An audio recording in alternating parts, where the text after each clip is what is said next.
అందరికీ నా ఆంగ్ల నూతన సంవత్సర శుభాకాంక్షలు తెలియజేసుకుంటున్నాను. నేలైనింది ఆకాశానికి చిల్లు పడింది అన్నట్టుగా ఉంది. ఇసుకేస్తే రాళ్ళంత జనం అభిమాన గట్టలు తెంచుకొని ఇక్కడికి పిచ్చేసిన సినిమా అభిమానులందరికీ, నా అభిమానులందరికీ, ప్రేక్షక దేవుళ్లకు అందరికీ నా హృదయపూర్వక నమస్కారాలు తెలియజేసుకుంటూ, ముఖ్యంగా ఈరోజు ఈ యొక్క కార్యక్రమానికి ముఖ్య అతిథిగా విచ్చేసిన కేంద్ర మంత్రి వర్యులు గౌరవనీయులైన పెంపసాని చంద్రశేఖరరావు గారికి, అంటే రూరల్ డెవలప్మెంట్ మరియు కమ్యూనికేషన్స్ మంత్రివర్యులు అయిన పెంపసాని చంద్రశేఖరరావు గారికి, అలాగే ఈ యొక్క కార్యక్రమాన్ని స్పాన్సర్ చేసిన అందరూ కూడా ఎన్నో కేవలం డలాస్ ఇచ్చే కాదు, మరి అటు మిగతా రాష్ట్రాల నుంచి కూడా, అటు ఈస్ట్ వెస్ట్ నార్త్ సౌత్ అన్ని దిక్కుల నుంచి, అమెరికా 4 చెరగల నుంచి ఇక్కడికి విచ్చేసిన నా తెలుగు ప్రజానికానికి, నా అభిమానులందరికీ, కళాభిమానులందరికీ నా హృదయపూర్వక కళాభివందనాలు.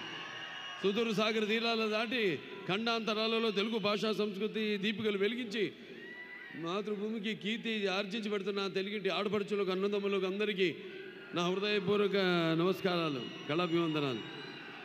మీ శంషి ప్రభావంతో, సాంకేతిక విజ్ఞానంతో, వైద్యశాస్త్ర నైపుణ్యంతో, వివిధ రంగాలలో మీ యొక్క నిష్ణాతతో మీరు అందిస్తున్న సేవ కేవలం మీకు ఇక్కడ తృప్తినివ్వడమే కాదు, ఇక్కడ ప్రజలకు సేవ చేయడమే కాదు, మీకు అక్కడ ప్రజల్లో కూడా ఎంతో గౌరవపూరితమైన స్థానాన్ని ఆర్జించి పెట్టాయి శాశ్వతంగా.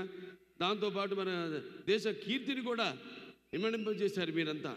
ఈ సందర్భంగా మీ అందరికీ నా కృతజ్ఞతలు తెలియజేసుకుంటూ, ఇక్కడ అమెరికా దేశంలో ఈ యొక్క దేశపు అటు రాజకీయ, ఆర్థిక మరియు సామాజిక రంగాల్లో ఈ దేశానికి మీరు మీ సేవలను అందిస్తూ, అలాగే ఇక్కడ ప్రభుత్వాలకి మీ సహాయ సహకారాలు అందిస్తూ, అలాగే ప్రభుత్వాలు కూడా మీరు అందించే ఈ సహాయకారాలకు స్పందించి వారు కూడా మీ యొక్క బాగోగుల కోసం చేస్తున్న ప్రయత్నాలన్నిటికీ కూడా వారికి కూడా నా కృతజ్ఞతలు తెలియజేసుకుంటూ, అంతేకాకుండా జనని జన్మ భూమిష్ట స్వర్గాదపి గరీయసి, అంటే ఇక్కడ మీరు ఎంత సంపాదించినా మళ్ళీ తిరిగి ఇవ్వడం, ఎంత సంపాదించింది కాదు, మనం తిరిగి మన పుట్టిన గడ్డకి, మన పుట్టిన జాతికి, మన పుట్టిన కుటుంబానికి, మన పుట్టిన ఊరికి ఏవి మనం తిరిగి ఆ రుణం తీర్చుకుంటున్నాం. నాన్నగారు ఎప్పుడు ఆయన జీవితాలు ఎప్పుడు రుణశేషం శత్రుశేషం అలాగే అగ్నిశేషం అంటారు, ఉంచకూడదంటారు. అంతేకాకుండా ఆయన మెడ్రాస్లో పెరిగి ఒక నటుడిగా ఎదిగాడు ఆయన. మరి ఆ నీళ్లు తాగి ఆ నీళ్ళతో స్నానం చేసి పెరిగిన ఆయన, ఆ స్థాయికి వచ్చిన ఆయన తిరిగి చెన్నైకి కూడా తిరిగి నీళ్ళు ఇచ్చారంటే నీళ్ళ రుణం కూడా ఉంచుకోలేదు ఎన్టీఆర్. That is NTR. తిరిగి తెలుగు గంగ ద్వారా చెన్నైకి అయితే నగరానికి నీళ్లు లేవో తాగడానికి ఆ నీళ్లను కూడా తిరిగి ఇచ్చిన మహామనిషి నందమూరి తారక రామారావు గారు. అంటే ముందుగా నాకు ధన్యమైన జన్మనిచ్చి నన్ను మీ అందరి గుండెల్లో ఆయన ప్రతిరూపంగా నిలిపినందుకు దైవాంశ సంభూతుడు. అలాగే నాకు ఆయన కేవలం ఒక తండ్రిగానే కాకుండా నా గురువు, దైవం, ఆయన కారణ జన్ముడు, ఆయన విశ్వవిఖ్యాత నట సార్వభౌమ నటరత్న, తెలుగుదేశం పార్టీ వ్యవస్థాపకులు, అలాగే డాక్టర్ పద్మశ్రీ నందమూరి తారక రామారావు గారికి ఆయన ఈ జయంతి సందర్భంగా మొన్న మే 28న జరుపుకున్నాము. ఇక్కడ కూడా చాలా మన వాళ్ళందరూ కూడా జరుపుకున్నారు. మొత్తం అమెరికాలో జరుపుకున్నారు మన వాళ్ళంతా. అలాగే మొన్న ఆయన మొదటి సినిమా ఆయన మన దేశం విడుదలయ్యి 75 సంవత్సరాలు పూర్తి కావడం, అలాగే నేను ఈ చలనచిత్ర పరిశ్రమలోకి వచ్చి 50 సంవత్సరాలు కావడం, ఇది ప్రపంచ రికార్డు. ఇంతవరకు ఎవ్వరూ ప్రపంచంలో 50 సంవత్సరాలు హీరోగా ఎవరు రాణించలేకపోయారు. ఒక 25-30 సంవత్సరాలు చేయడం, తర్వాత రిటైర్ అవ్వడం, లేకపోతే వేరే క్యారెక్టర్ రోల్స్కి వాళ్ళు షిఫ్ట్ అవ్వడం జరిగింది. కానీ ఒక హీరోగా 50 సంవత్సరాల ఘనత నాకు దక్కింది. అది ఆ పుణ్య దంపతులు బిడ్డగానే పుట్టినందుకు అది వాళ్ళ ఒక ఆశీస్సులు, ఆ కళమ్మ తల్లి ఆశీస్సులు, నా ప్రేక్షక దేవుళ్ళ ఆశీస్సులని నేను భావించుకుంటాను. అంటే రామారావు గురించి ఎంత చెప్పినా ఆ సూర్యుడిని వేలుతో చూపించినట్టే అవుతుంది. ఆయన నడుస్తుంటే మరి పౌరాణికాలు ప్రాణం పోసుకున్నాయి, జానపదాలు జావలీలు పాడాయి, సాంఘికాలు సామాజ వర్గమనాలు అయ్యాయి, పద్యం పదునెక్కింది, పాట నాట నిలిచింది. అలాగే కళామ తల్లి కన్నుల పండుగ చేసుకుంది, కళకళలాడింది, గలగల నవ్వింది. మరి కేవలం మన దేశంలోనే కాదు, ప్రపంచంలో ఎక్కడ మనం వెతికి చూసినా, ఎక్కడ మనం గాలించినా కూడా మరి అటువంటి ఒక నటుడు ఎవరైతే నటనలో పరకాయ ప్రవేశం చేసి అడుగడుగులో ఆ పాత్ర నింపుకుని ఎలాగైతే నటనకు జీవం పోశారు ఆయన, అలాగే ప్రతి పాత్రను, అంటే ఒక రాముడు, కృష్ణుడు, దుర్యోధనుడు, లేకపోతే భీముడు, ప్రతి నాయకుడు కానివ్వండి, నాయకుడు కానివ్వండి ఎలా ఉంటారు అంటే, ఒక రామారావు గారు ఒక శిల్పాన్ని చెక్కి శిల్పి కూడా ఆయన ముఖ కవళికలు చెక్కవలసిందే తప్ప, అంటే అటువంటి లార్జర్ దెన్ లైఫ్ జీవితం నందమూరి తారక రామారావు గారికి. మరి ఆయన ఆనాడు ప్రతి తెలుగు బిడ్డ, ప్రతి తెలుగు మట్టి గడ్డ కూడా నేను తెలుగు వాడిని అని చాటి చెప్పే ఒక ధైర్యాన్ని, ఒక స్థైర్యాన్ని, ఒక దిగువని, ఒక ఆత్మవిశ్వాసాన్ని, అలాగే ఒక ఆవేశాన్ని వాళ్ళని బయటికి తీసుకొచ్చి చెప్పే ఒక సత్తా ఇచ్చిన తెలుగు తేజం నందమూరి తారక రామారావు గారు.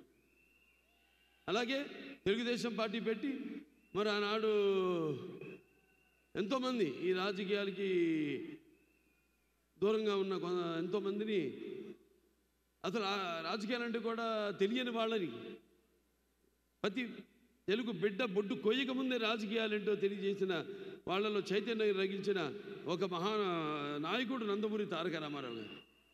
అందుకే నేను అంటుంటాను, ఎన్టీఆర్ అంటే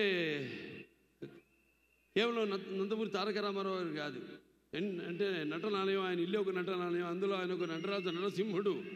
టీ అంటే తార మండలంలోని తారక ధ్రువ తారకుడు. ఆర్ అంటే రాజాజు రాజర్షి రాజకీయ రమణీయ గమనీయ గుణధాముడు. అందుకే ఆయన అందరి గుండెల్లో నిండుగా మెండుగా ఉండి నేను ఎప్పుడు మీకు అండగా ఉంటానని చెప్పి తెలుగుదేశాన్ని పార్టీని స్థాపించారు. ఎన్నో విప్లవాత్మకమైన పథకాలను ప్రపంచంలోని ఎవరు ధైర్యం చేయని, సాహసించని ఎన్నో విప్లవాత్మకమైన పథకాలను ప్రవేశపెట్టారు. అలాగే ఆ పథకాలన్నీ కూడా ఎన్టీఆర్ రాజకీయాల్లోకి రాకముందు, వచ్చిన తర్వాత ఆ పథకాలు అంటే ప్రజల కోసం, వాళ్ళకు మేలు చేయడం కోసమని ఆ పథకాలను ప్రవేశపెట్టి అమలు చేసి, ఆయన తర్వాత కూడా ఆ పథకాలను అంటే ప్రవేశపెట్టేలా అమలు చేసేలా చేసిన మహానుభావుడు నందమూరి తారక రామారావు గారు.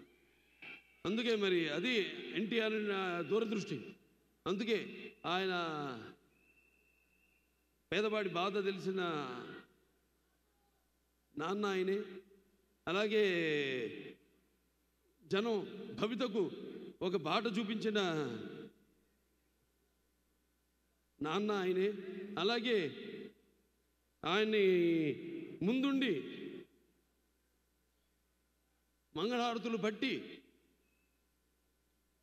ఆయన్ని ఒక అన్నగా భావించి గౌరవించిన, మహిళలకు ఆర్థిక స్వాతంత్రాన్ని ఇచ్చిన అన్న కూడా నందమూరి తారక రామారావు గారు. ఇది ఇంకా చెప్పుకుంటూ పోతే ఆయన చేసిన విప్లవాత్మకమైన పథకాల గురించి నేను చెప్పాను. ఆ సూర్యుడిని వేలుతో చూపినట్టు అవుతుందని. ఇక నా విషయానికి వస్తే చెప్పాను, నాకు నా గురువు, నా దైవం, నా మెంటరు అంతా కూడా నందమూరి తారక రామారావు గారు అని ఆయన్నే ఒక స్ఫూర్తి ప్రదాతగా తీసుకొని మరి అంచెలంచెలుగా ఆయన్ని అంటే నా బాటలో ఆయన్ని అనుసరిస్తూ ఆ అనుకరణలో అనుసరించడంలో తర్వాత ఉన్న ఆనందాన్ని పొందుతూ ఈనాడు నాకు నేను ఒక సానబెట్టుకున్న ఒక వజ్రాన్ని అని మీ అందరికీ నేను తెలియజేసుకుంటున్నాను. అంటే నేను ఎప్పుడూ అంటూ ఉంటాను, చాలామంది ఎన్నో రకాలుగా విమర్శలు కురిపించారు, అది వాటిని పట్టించుకొని నేను చెప్పేవాడు నవ్వేవాడు నవ్వని ఏడ్చేవాళ్ళు ఏమని అన్నట్టు నేను ఎప్పుడూ నేను అనుకున్నది ఆ బాటలోనే. నాకు ఆధ్యాత్మిక చింతన ఎక్కువగా ఆయన నడిపిస్తాడు ఆ భగవంతుడే, ఆ పుణ్య దంపతులే నడిపిస్తారు అని ఒక నమ్మకం, విశ్వాసం, దృఢమైన విశ్వాసం వేరు, దృఢమైన విశ్వాసం వేరు. ఆ దృఢమైన విశ్వాసంతోనే ఇలా 50 ఏళ్ళైంది ఇండస్ట్రీకి వచ్చి, ఎన్నో రకరకాల పాత్రలు చేశాను. మొదటి బొట్టు దిద్దింది ఆయనే, తిలకం పెట్టింది ఆయనే. ఆ సుముహూర్తాన్ని ఏ ముహూర్తాన్ని అయితే ఆయన నా నుదుటిన బొట్టు పెట్టారో ఆ ముహూర్తం నుంచి నా యొక్క ఈ చలనచిత్ర ప్రస్థానం మొదలైంది. ఎన్నో పాత్రలు చేశాను, రకరకాల పాత్రలు, అటు జానపదాలు కానివ్వండి, పౌరాణికాలు కానివ్వండి, లేకపోతే మన ఆదిత్య తీసిన ఫస్ట్ ఇండియన్, మన గొప్పలు మనం చెప్పుకోము. ఇప్పుడు వస్తున్న టెక్నిక్ వీళ్ళు ఎక్కడ ప్రస్తావన లేదు ఆ సినిమా గురించి. చేయబోతున్నాను దాని సీక్వెల్ కూడా అతి త్వరలో. ఫస్ట్ ఇండియన్ సోషో ఫ్యాంటసీ చేసింది మన తెలుగు వాళ్ళు అని యావత్ భారతదేశం గర్వపడాల్సింది. అటువంటిది చాలామంది తెలియదు ఆ సినిమా గురించి, వేరే భాష వాళ్ళకి. అలా ఎన్నో అటు ఫ్యాంటసీలు కానివ్వండి, పౌరాణికాలు కానివ్వండి, ఇన్ని పాత్రలు చేసే అవకాశం నాకు దక్కినందుకు అది నా పూర్వజన్మ సుకృతంగా భావిస్తున్నాను. అలాగే ఒక్కొక్క సినిమా అంటే వయసు పెరుగుతున్న కొద్దీ ఎలా అంటే ఒక సినిమా ఇంకా నాకు బాగా మెచ్యూరిటీ అంటే సినిమాల గురించి, పాత్రల గురించి ఇంకా ఎక్కువ నా సొంతంగా నేను ఒక నిర్ణయం తీసుకునే ఒక స్థాయికి నేను ఎదగగలిగాను అన్న అది ఒక దృఢ సంకల్పం, ఒక విశ్వాసం, నమ్మకం నా మీద నాకు కలిగింది. ఇవాళ ఒక అఖండ సినిమా అయితేనేమి, లేకపోతే ఒక వీరసింహారెడ్డి అయితేనేమి, ఒక నేలకొండ భగవంత్ కేసరి అయితేనేమి, ఇవన్నీ కూడా 3 సినిమాలు. అప్పుడు 86 గుర్తొస్తుంది. 7 సినిమాలు రిలీజ్ అయితే 7లో 6 సినిమాలు సిల్వర్ జూబ్లీలు ఆడినాయి, ఒక సినిమా 100 రోజులు ఆడింది. మళ్ళీ చరిత్ర సృష్టించాలన్న మేమే, దాన్ని తిరగ రాయాలన్న మేమే. మళ్ళీ వస్తా, మళ్ళీ జాప్యం లేకుండా. ఎందుకంటే ఒక అవకాశం ఇచ్చాడు. అందరూ 2వ ఇన్నింగ్స్ అంటారు, అది ఎప్పుడు ఏదో ఒక రిటైర్ అయిపోయినా కొంచెం దారి మార్చుకుని మళ్ళించుకుని ఏదో క్యారెక్టర్ ఆర్టిస్ట్ గాను లేకపోతే అది కానీ అట్టా కాకుండా ఇవాళ నాకు వచ్చిన ఈ అవకాశం అది నా 2వ ఇన్నింగ్స్గా తీసుకుని ఈ యొక్క 3 సినిమాలు విజయం తర్వాత మనకు 3 సార్లు మన అక్కడ హిందూపురం ఎమ్మెల్యేగా గెలిచినందుకు నా హిందూపురం ప్రజలందరికీ కూడా నా ధన్యవాదాలు తెలియజేసుకుంటూ, ఇక 2వ ఇన్నింగ్స్ ఇక్కడి నుంచి మొదలైందని మీ అందరికీ తెలియజేసుకుంటున్నాను. నా క్యాన్సర్ హాస్పిటల్ ఉంది. నా క్యాన్సర్ హాస్పిటల్లో మా డాక్టర్లు, మా కార్యవర్గ సభ్యులు అయితేనేమి, మాకు బోర్డు మెంబర్స్ అయితేనేమి, లేకపోతే మా డాక్టర్స్ అయితేనేమి, నాన్ మెడికల్, పారామెడికల్, లేకపోతే నర్సింగ్ స్టాఫ్, వాళ్ళందరూ అవిశ్రాంతంగా పడుతున్న శ్రమకి ఫలితమే నా ముందు ఉన్న చైర్మన్స్ అయితేనేమి, నాకు ముందున్న బోర్డు మెంబర్స్ అయితేనేమి, వాళ్ళందరూ నాకు ఇన్స్పిరేషన్గా ఇవాళ ఆసుపత్రిని ఈ స్థాయికి తీసుకురాగలిగానంటే మీ అందరి సహాయ సహకారాలతో. నేను ఇప్పుడు ఇక్కడికి చాలాసార్లు రావడం జరిగింది అమెరికాకి. ఫండ్ రైజర్స్కి మాకు ఇక్కడ అయాకో ఉంది, ఇండియన్ అమెరికన్ క్యాన్సర్ ఆర్గనైజేషను.